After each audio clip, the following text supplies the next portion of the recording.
A lot of North Carolina talk on the timeline today, and a lot of that talk is coming directly from John Rothstein. Rothstein had a segment on some fabulous freshmen in college basketball, Caleb Wilson, fresh off of a duel with AJ DeBonsa, where I thought Caleb Wilson got the better of DeBonsa. Wilson is the topic of discussion for Rothstein.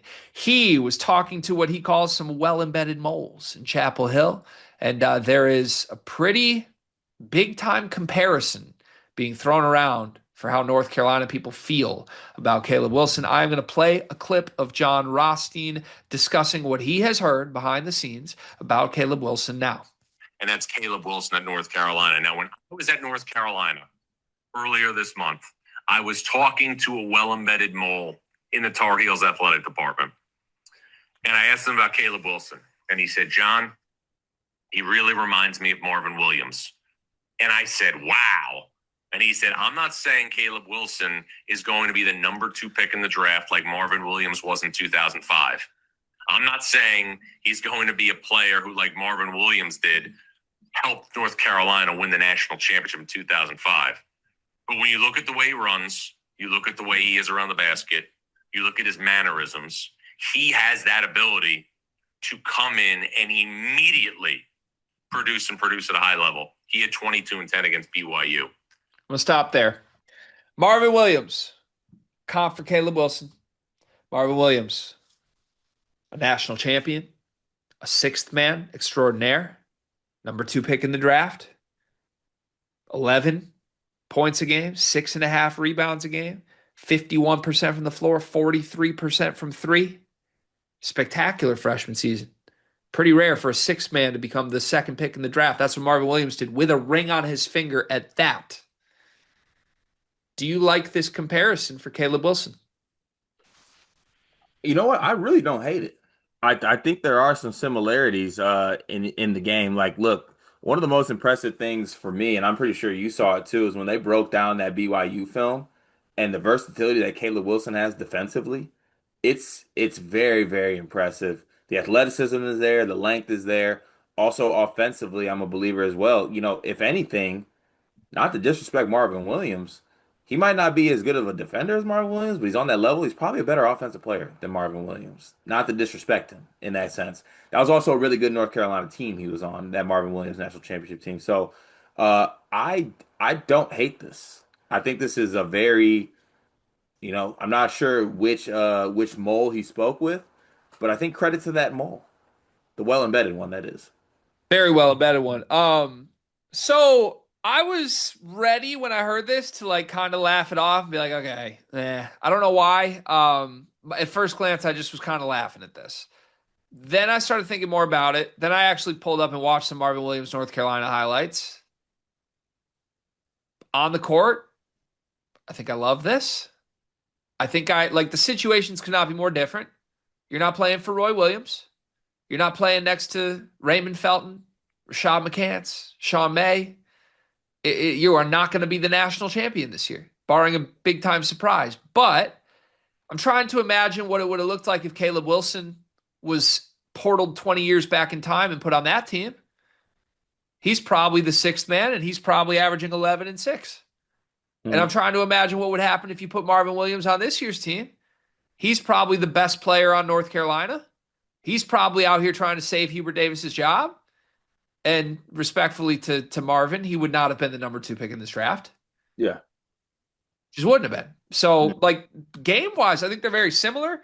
Kind of these, big, lanky, point-forward, skilled guys that do not shoot as many threes as you wish they would. Now, I don't think Caleb Wilson's going to shoot 43% from 3, but Marvin Williams was a pretty low-volume three-point shooter. It's not crazy to think that he could catch fire and do that. Here's where it loses me a little. And I don't think Rothstein's even trying to imply this, but I think this comes with the territory when we start comparing guys to great players.